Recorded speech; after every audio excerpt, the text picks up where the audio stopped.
I knew from secondary school that I wanted to be an artist, but was always pointed in the opposite direction.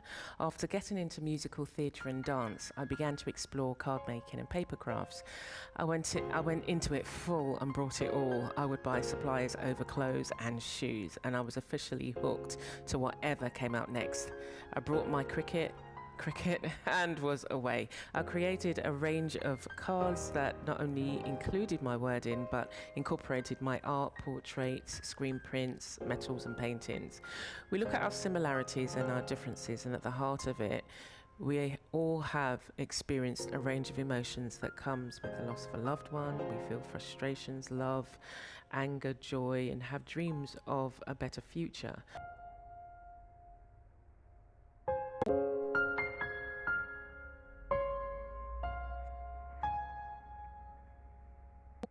The more I created, the more I wanted to do. I turned to making art journals and loved the way that you can incorporate different supplies.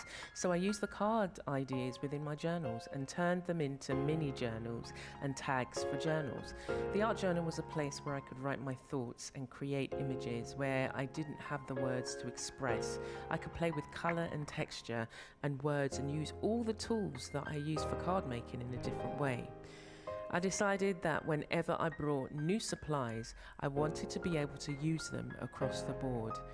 In the next post, I share my adventure with beads and embellishments.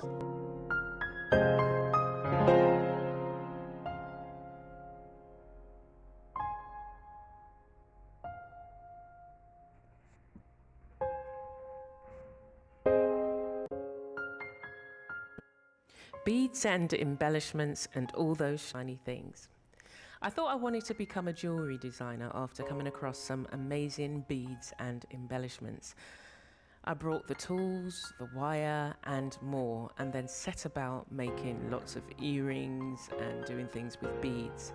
Then the fabric started to sing to me. I incorporated the beads within the art and the fabric journals, and then went on to create my first wall hangings, which I will share in the next post.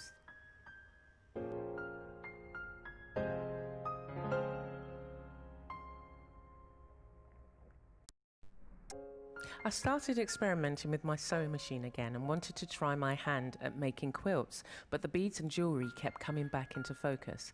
I realised that bringing all of the supplies together was important. I decided to incorporate the beads, jewellery, painted fabric and stitching. The pieces are called Fragmented Stories and speaks to a rich heritage, some of which is lost, but when we look back at history, past the history of the enslaved men, women and children who were stolen from Africa and brought to the Caribbean and the Americas, we consider what they left behind. What were their hopes and dreams? What were their stories and the richness of their heritage? I found the therapeutic and healing effects of adding beading and embellishments in a piece of art. Each of the wall hangings represents the elements. Sculptural looms and Sea Island cotton. On a trip to see the family in London, I went to a yarn shop and was overcome by the fibres that I had grown in my garden, which you'll see in the next post. I've got 4 Sea Island cotton plants growing and I had started to harvest them. I left the shop with a spindle and a cardboard loom and returned to Barbados, and I started to spin the cotton from my garden and then use other yarn that I had brought over the years to start what I call sculptural looms. As I picked the cotton in my garden, I remember the enslaved stolen from Africa and brought to the Caribbean, the way they were treated, suffering at the hands of those whose sole motivation was greed. I remember those that came before me and the sacrifices made and the things that they suffered at the hands of others.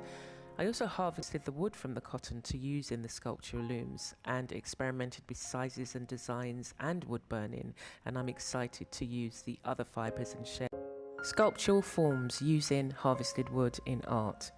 When we moved to our current home, I had additional space and so was able to create larger pieces of work. I looked to see how I could combine materials and started to create sculptures of varying sizes.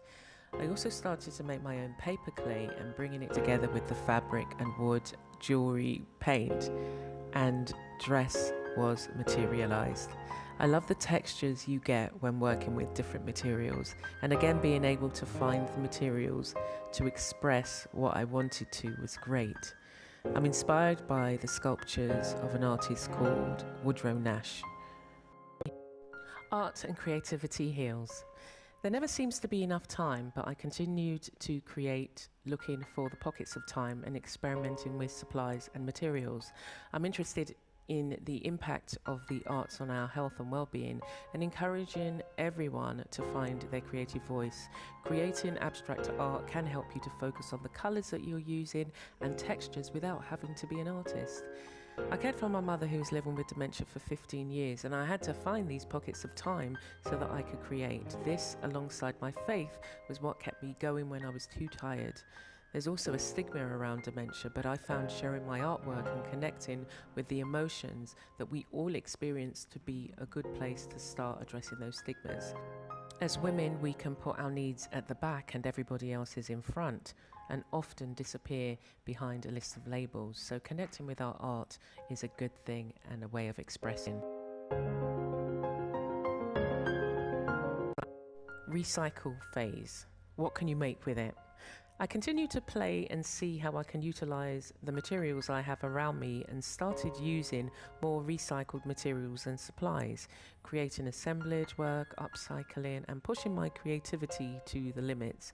I made hanging dolls, frames out of cardboard and other materials. I got into miniature art, and it informs my art practice, all of it.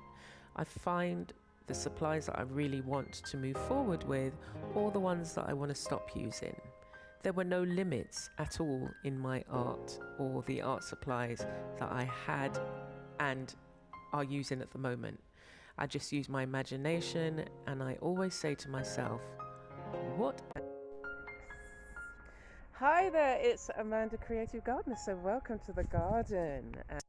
Garden space. My garden is my second love after my art space. I call myself the Creative Gardener, and I've got a YouTube channel. I love growing things, experimenting and seeing how I can incorporate my art into the garden and use plant fibres, make my own eco dyes, harvest the wood, which you've seen, for wall hangings, and it's just a great space to hang out and be at peace.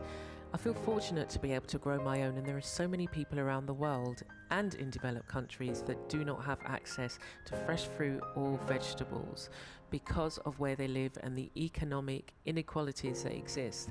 I also grow the things I like to eat, and I'm very interested in learning about the nutritional and medicinal benefits from what I'm growing. I want to eventually have a food forest and be able to share what I grow with the elderly and those who do not have access to healthy, fresh, organic food. The mending stitch, slowing things down. With all that is going on, we have to try and mend that which has been long broken with the conversations we can have, talking about our differences, similarities, desires, hopes, and dreams, so that the mending and healing can begin. Facing that there has always been inequality and discrimination for hundreds of years within our communities. There isn't a going back to normal and forgetting, but we can create a new normal where we can speak openly and address the lack of representation and discrimination faced by people within our communities that may not look or sound like us. The hand stitching in my work reminds me that I must take time for myself as an artist. The simplicity of the stitches themselves on their own don't really say much, but together with all the colours and embellishments really make the pieces a powerful form of expression, and shows how the different elements work well together in harmony like we can.